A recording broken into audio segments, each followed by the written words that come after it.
Hello, hello. Welcome to the Brave English Podcast. I'm Emy, and I'm joined by the man who never worries about being perfect, partly because he thinks he already is, Jack. Hey, I heard that, Emy. But you're right. I'm a big fan of being perfectly imperfect. Today we're talking about the silent killer of English fluency, perfectionism. It's the invisible wall that stops a B1 learner from becoming a confident B2 speaker. It's that little voice in your head that says, don't say that word, you'll pronounce it wrong, or is it who or whom? And then you just stay silent. You feel like everyone is watching you with a red pen, ready to mark your mistakes. Exactly. I call it the internal editor. Imagine you're at a party and someone asks you a simple question. Your internal editor starts checking the grammar, the tense, the accent, and by the time you're ready to answer, the other person has already left the party and gone home. It's exhausting, isn't it? I've been there. Honestly, Jack, I remember once I tried to say I'm embarrassed in another language, but I used the wrong word and accidentally told everyone I was pregnant. It was a disaster at the moment, but looking back, it was the best lesson I ever had. Oh no, that is the definition of making a fool of oneself. But let me ask you, did the world end? Did the police come to arrest you for a grammar crime? No, people laughed, I laughed, and guess what? I never, ever forgot the correct word for embarrassed after that. The pain of the mistake made the memory permanent. That's the secret. Mistakes are like sticky notes for your brain. They make the correct information stick. If you never fail, you never learn. We have a phrase for this: fail forward. It means every mistake is actually a step toward your goal. If you aren't making mistakes, you aren't practicing hard enough.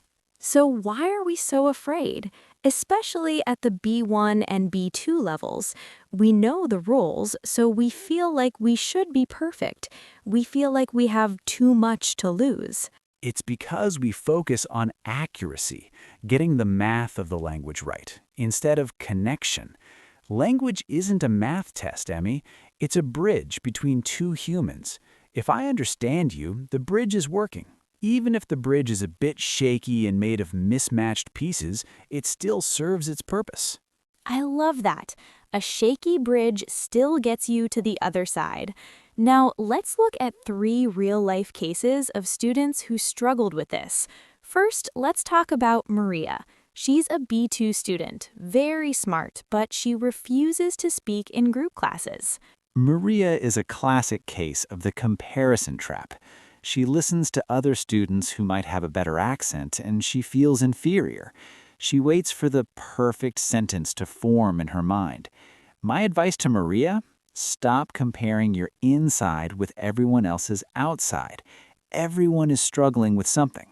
Then we have Ahmed. He's great at writing, but when he speaks, he stutters because he's trying to use a C1 vocabulary when he's still mastering B2 fluency. Ahmed needs to simplify to amplify. Sometimes using simple words effectively is much more powerful than using complex words incorrectly. If you can't find the word enormous, just say very, very big. The flow of the conversation is more important than the fancy words. And finally, there's Sophie. She's terrified of the th sound and the R sound. She thinks her accent makes her sound unprofessional. Sophie needs to realize that an accent is just a sign that you speak more than one language. It's a badge of honor. As long as your pronunciation is clear enough to be understood, your accent is part of your identity. Don't let a perfect accent stop you from sharing your perfect ideas. Now, for our listeners who are feeling paralyzed by analysis, I have a technique. It's called the 70% rule. The 70% rule is a game changer. Aim to be 70% correct. Give yourself a 30% error budget. Tell yourself, in this conversation, I am allowed to make 10 mistakes. It's like a game. If you make a mistake, you think, great, only 9 left to go. It takes the pressure off and lets you enjoy the talk. Let's apply this to grammar. Many B2 learners get stuck on the conditionals or passive voice. They stop talking because they're not sure if it's if I were or if I was. Jack, does it really matter in a casual chat? Honestly, in a casual conversation, 99% of people won't even notice. If you say, if I was you, people still know exactly what you mean. The grammar police aren't hiding under the table waiting to jump out. Relax, use the grammar you know, and the rest will come with time and exposure. Now, before we finish, Jack and I have some questions for each other and for you, our listeners. Jack, you go first. Okay, Emmy, here's a tough one.